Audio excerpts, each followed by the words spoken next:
1. The man who called himself Jin.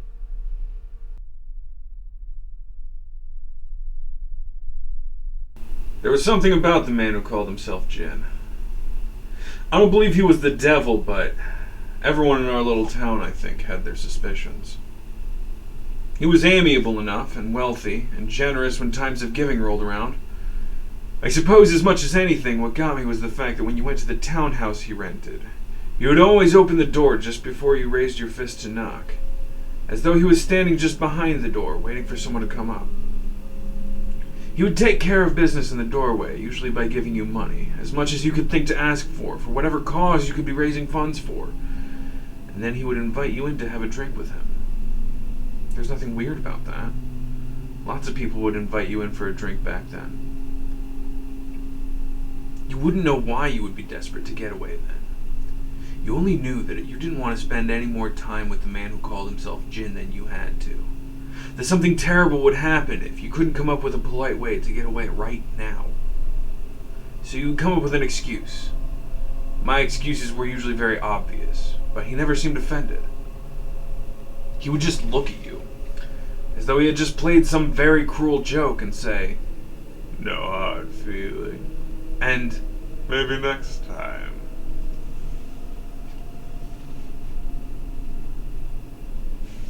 And every night except for Sunday night, he would be at Uncle Bill's.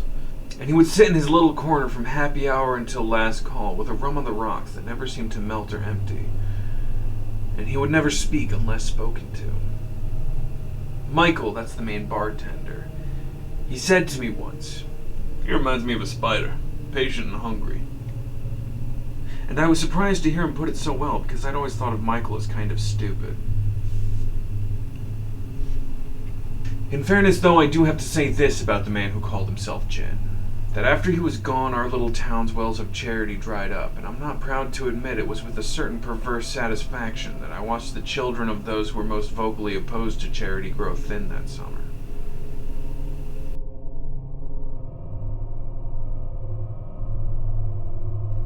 Two. Joseph. Now I'm a librarian.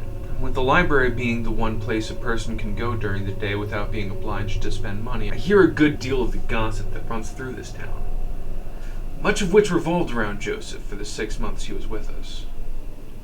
He had not been lied to. He had gotten what he wanted. Though it's interesting, nobody seems to remember what he was like before that night at Uncle Bill's. Nobody that wasn't there anyways. And those of us that were there rarely feel comfortable enough to talk about him, even for the sake of idle gossip. Everyone I talked to seems to think he was always the hypnotically handsome, though clearly troubled young man who mostly would keep to himself except when he wanted a woman. And no matter what talk went around, or in how grim his reputation became, his exploits with the women were always the envy of every man in the town. As his neighbor across the hall would often say, "That boy goes out to get a woman the same way you and I go out to get groceries." Of course, the walls of his shabby apartment were thin enough that it's uncomfortably obvious to everyone who couldn't guess on their own just what the women were doing there. Just like it became uncomfortably obvious when the yelps of passion subsided, and after a lull of post-coital quiet came back as shouts of confused rage, insults, and wild accusations. Lovely young ladies were often seen leaving his apartment, I've heard, sometimes in tears, sometimes cursing, sometimes both. And occasionally with their clothes balled up in their arms, dressing hurriedly in the hallway as they storm away. Often as not, bruises would blossom on their faces and arms in the days that followed. People thought it was because he was impotent, or because he was one of those men who was always forgetting to pull out, leaving the woman to hold her breath and fear the worst until her next period. I have my own theory, and I'm sure you do too.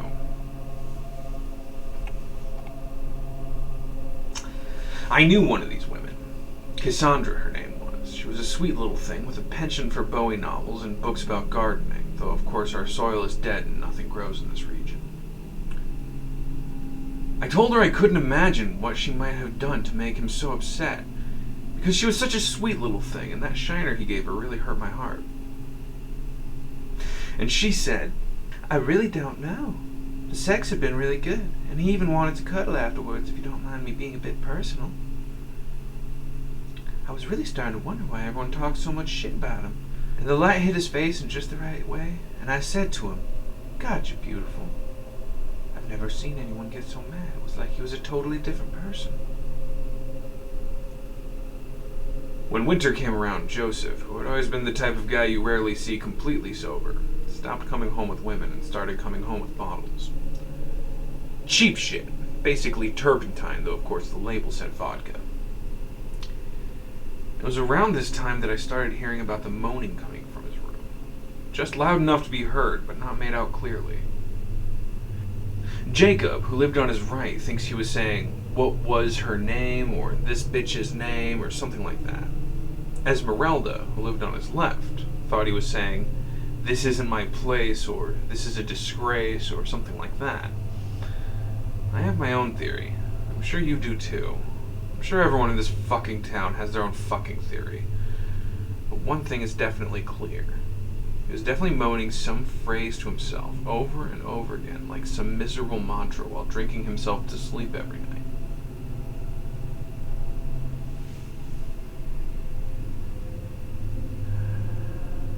It was either a little bit before or a little bit after Christmas that his neighbors heard the moaning turn to screaming. The screaming was loud enough to be made out pretty clearly, though of course there's still some disagreement as to whether he was saying "get it off me" or "get him off me." Either way, by the time they got the door busted open, he was lying catatonic and bleeding on the floor. This must have been before Christmas, now that I think of it, because it was at our meager little Christmas feast in our drafty little community center that William, that's our town's only doctor, told me the story. After a few stiff eggnog cocktails, he said to me, "What they brought to me that night was barely recognizable as human. We really still don't know exactly how he did it to himself, just that he must have done it with the shards of the mirror. But I'll say this, he must have been one tough son of a bitch to have gotten as far as he did before succumbing to shock." And with that, he got up to make himself another drink. Just rum this time. Nothing to mix it with.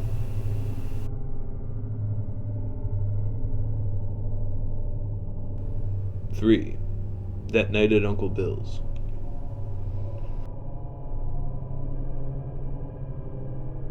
I don't think Joseph meant to stay long when he came to our town that spring and rented a cheap room in a seedy building.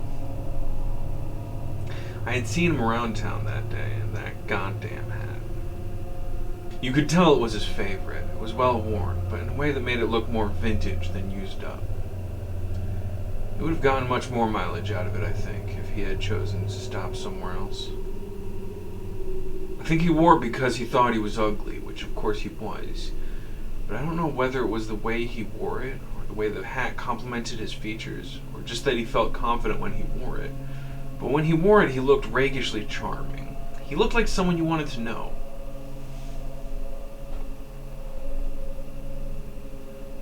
Now you have to understand about our little bar. It's called Uncle Bill's, though as far as I know, it's neither owned nor tended by a man named Bill. It was built as a diner into the side of the factory way back when, for workers to eat on their lunch breaks. When they started serving beer, the beer got more popular than the food, and eventually the higher-ups threw a fit because everyone was coming to work drunk for the second half of their shifts. So they worked it out that when the factory closed at 7, Uncle Bill's would open, and happy hour would begin immediately. A little after the factory closed down, they stopped serving food altogether. Michael told me most of it would go bad before people ordered it. Sometimes I think about that big empty building behind the little ball of fluorescent light we all drink under. Those old machines rusting that nobody knows how to work anymore. It's a shabby little place. This is a shabby little town, and we are a shabby little people, so it suits us. The night Joseph lost his hat, there had been a game of One-Eyed Jack going on at the bar. There was always a game of One-Eyed Jack going on at the bar those days, and usually, by city standards I'm sure, you would think it very tame. Guys would usually only bet the price of 1 or 2 drinks. That night, though, Joseph was playing, and he must have won some money somewhere, because he was treating beer like water and money like sand, and his attitude was infectious. I think a few of the guys went home that night wondering how they would keep roofs over their families' heads, and in fact, a few of them didn't, though I think that had something to do with... Well, I'm sure there are a lot of reasons our town dried up. But my point is, the cards were hot that night, and all of us were at least half watching, including, I couldn't help noticing, the man who called himself Jin.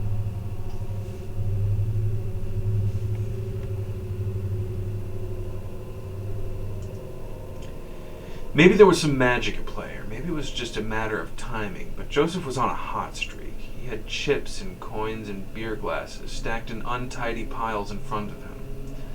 I don't think that anyone but me saw Jin discreetly grab Michael's attention and, slipping a 5, whisper something in his ear. Most of us just ignored Jin as best we could, like bad music. Mike looked badly shaken as he placed a beer in front of Joseph, saying, "From him, over there," gesturing with a nod towards the corner.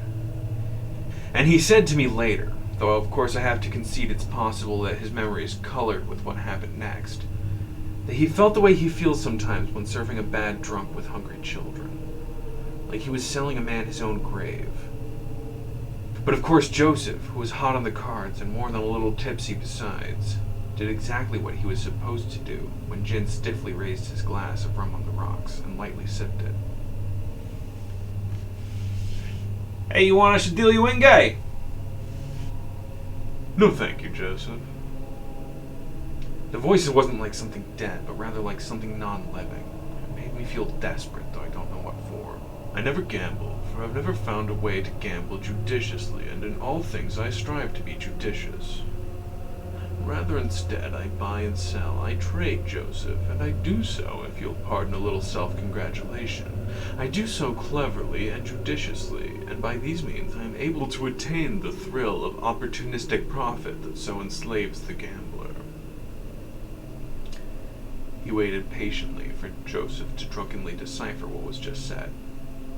Everyone watched with bated breath. "So what?" And I really don't think Joseph noticed any danger. "You trying to sell me something?"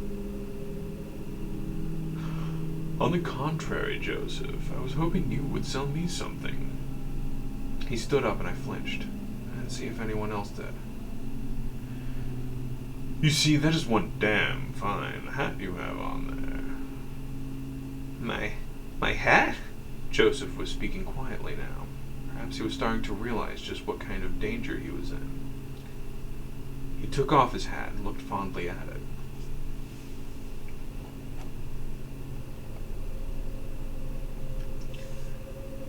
"Unless, of course, you are averse to selling it.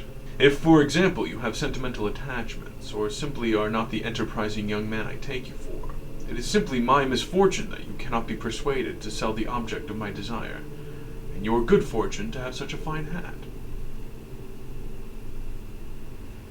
And grasping for the amiable bravado he had just had, Joseph said, "Well, I'll sell anything for the right price, just..." "Excellent," said Jin. He smiled and began to walk towards Joseph. My breath hitched because he was also walking towards me. "What would you say to $50? Now, I was just behind Joseph, so I couldn't see his face, but you could tell he was trying to think of a way to turn down the offer without looking sentimental when he said, "Man, I'm trying to get some pussy after this, you know. $50 ain't gonna be enough." And somebody said, "It is in this town." And I think they were trying to break the tension, but the silence that followed that wisecrack only made everything worse. The tension was palpable now, nauseous and giddy, while the man who called himself Jin paused, as if thinking.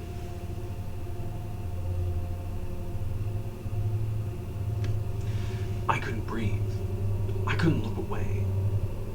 None of us could. It was his room now, and we were all forced to bear witness. Finally, he said, "Very well, Joseph. You drive a hard bargain, though $50 is all I have on my person at the moment. So how about this? I will give you $50, and you will be beautiful." "What?" I believe you heard me correctly. What the fuck did you just say to me? He was trying to sound angry, but you could tell he was scared. He was walking towards Joseph now, reaching in his inner coat pocket for an old-fashioned leather wallet. You know, you're crazy, man. You're fucking crazy. He started to scramble backwards towards the door, and I grabbed him. I held his arms behind his back, and the hat was crushed between us. You know, now that I think of it, I have no idea why I grabbed him. I just felt like I had to. But I can tell you that when I said, "You should never have taken off your hat," it was because it was the best I could do for an apology, though I don't think he heard me. The man who called himself Jin was walking steadily toward Joseph, and Joseph was thrashing like a rat in a trap, trying, I think, to bite me. He went rigid in my arms, and when the man who called himself Jin said, "Let's cut the bullshit, Joseph.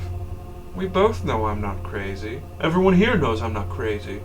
Just like everyone here knows that the only reason you gamble so frequently and so heavily is because the only way a person of your standing can hope to make enough money to impress some cheap slut so you don't have to go to bed alone.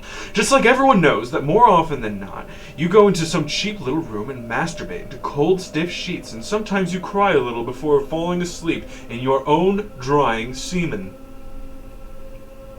Joseph's body went limp, his head hanging low. I'm not proud to admit that when I let him go, I realized I had a throbbing heart erection. "You want what every man wants. You want women to want you, to fuck you, to suck you." He leaned in and whispered luridly, "To take care of you, to keep you warm at night." And then standing back and appealing to the crowd like a politician at a rally, he said, "You want to have the power over women that they have over you." And turning back to Joseph, he spoke like a patient father reconciling a son he has just had to punish. "But you will never make enough for that, because you will never be enough for that. Not without me." He paused and we all looked at Joseph, who had been a minute before a whirlwind of animal panic and was now standing slumped, nearly catatonic with shame, trying to bury his head in his chest. No one could see his face behind his curtain of greasy bangs. No one could tell what he was thinking of or how lucidly. After a long 3 seconds, the man who called himself Jin said, "So we have a deal." It wasn't a question, but Joseph nodded sadly and held up his hat, which Jin grabbed gingerly from his hands. Slapping 2 20s and a 10 in its place, he said, "Excellent," before jaunting out the door. Looking out the window as he strolled across the parking lot, I thought I saw him take a bite of the hat, tearing at it with his teeth like beef jerky. To my knowledge, no one ever saw the man who called himself Jin after that. We all averted our eyes. I looked into my drink. Nobody spoke. I don't know how long this went on for. Finally, Joseph asked for a mirror, and Michael grabbed one from the bathroom and brought it to him. After a moment, Joseph said, in an almost bemused voice, "That's not my face."